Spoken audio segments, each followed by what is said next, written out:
Spurring You On. My name is Cynthia, and my goal today is to spur you on by sharing part 6 of my health journey. Medical disclaimer. I am not a doctor or a nutritionist. All the information I give is completely from my own experience and is not a substitute for professional medical advice, diagnosis, or treatment. Some of the protocol I followed was beneficial for me and some was not. It is not wise to ignore the advice of your doctor. It is certainly not wise to ignore the word of the great physician. If you think you have a medical emergency, immediately call your doctor or dial 911. Continuing on with my health journey, I researched all kinds of natural therapies and remedies that could bring healing to my body. From my journal, I wrote, I have prayed and asked God for direction in regard to which way to go toward healing. I believe it is not to go the chemo, surgery, and radiation route, and I get super excited about it. Then someone will call or I will get a Facebook message of those who oppose that route, and I feel like I've been beaten with a club, even though they are speaking in love. Thankfully, those feelings are usually followed up by someone encouraging me in the Lord. Karen Ellard told me about a biochemist that helped her with her health. She spoke life to me, and I am forever thankful. It took about a month to get in to see the biochemist, but the information was invaluable. He thinks that people eat too much food. I thought that was very interesting because my grandma Veda passed away just a few months short of her 97th birthday, and she was always active and she always ate smaller portions than most people. So I do believe there's something to it. So from the information the biochemist gave me, I have radically changed my lifestyle and my diet. Now, when I fractured my back, that totally changed my lifestyle because I wasn't able to physically do all the things that I had been doing. I came up with my own eating plan. I started only eating foods that would boost my immune system and that were considered to be cancer-fighting foods. It is amazing how little the body actually needs to eat. I had been overeating. Here is a list of what I eliminated from my diet. Sugar. And no sugar substitutes. I had already stopped eating sugar before I went to the biochemist. I will tell you in another video what all I found out about sugar.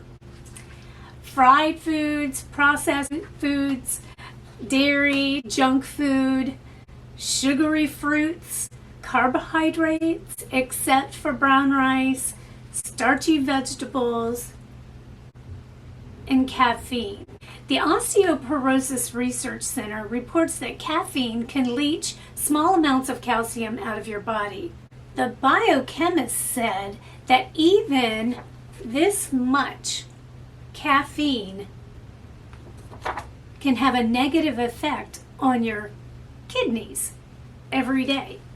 And so I just totally got rid of caffeine too. That is why I took drastic measures.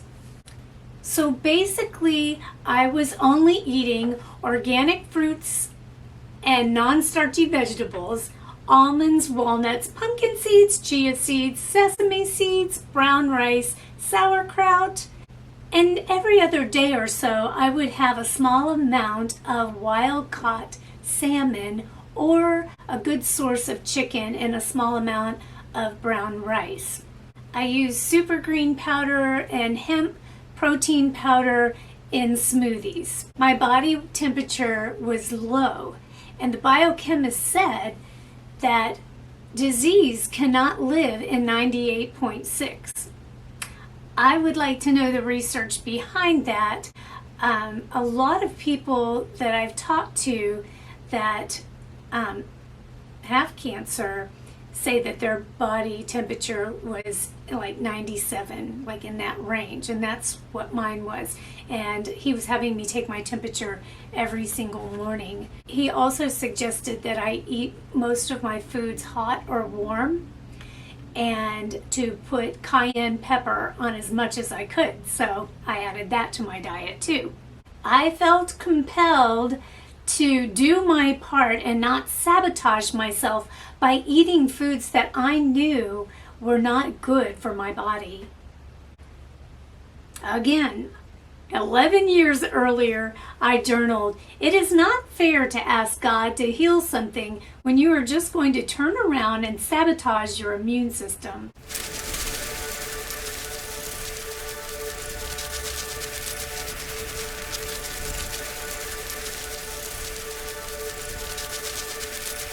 Food is medicine and fuel. I started to lose weight, which was surprising to me because I was still in a back brace and I was laying down for most of the day. 7 days before I fractured my back, I weighed 126 pounds, which was 10 to 15 pounds more than what I normally weighed. But I had been overeating and added junk food into my diet, so I had gained extra weight. So it made me happy that the weight was coming off. So that was a positive side effect. A negative side effect to the way I was eating was that my energy level was really low and I was hungry all the time. But I learned how to combat that, and I will share all those things with you in a later video as well. I was dealing with two issues, cancer and a compression fracture at the same time. And so because of the low energy and all of that my body was fighting, I took frequent naps. Since my doctors were suggesting chemo, then surgery, then possibly chemo again, and radiation, I asked my doctor if she could give me some time to just think about everything. I really was wanting my body to have a chance to heal so that I wouldn't have to go the medical route at all. She agreed to give me a month. Lord willing, in a future video, I will go into specifics of exactly what foods I ate and all the different routines that I did and some of the therapies that I tried in the whole process.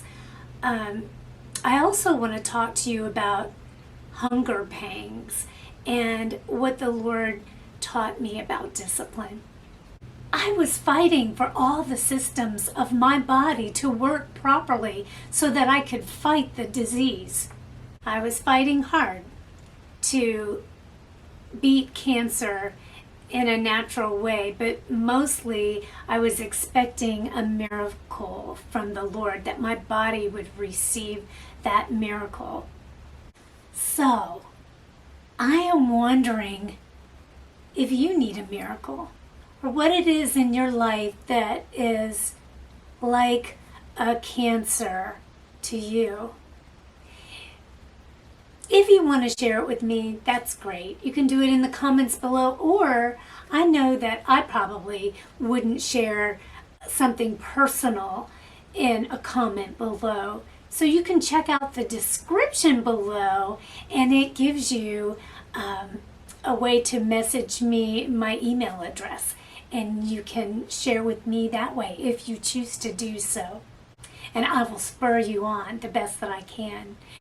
And you can spur me on by giving this video a thumbs up and subscribing. And I just want you to know that it is a blessing when people comment and I get to comment back to you, and when you share the video with others. That is so wonderful for me. Until the next time, I'm spurring you on toward love and good deeds.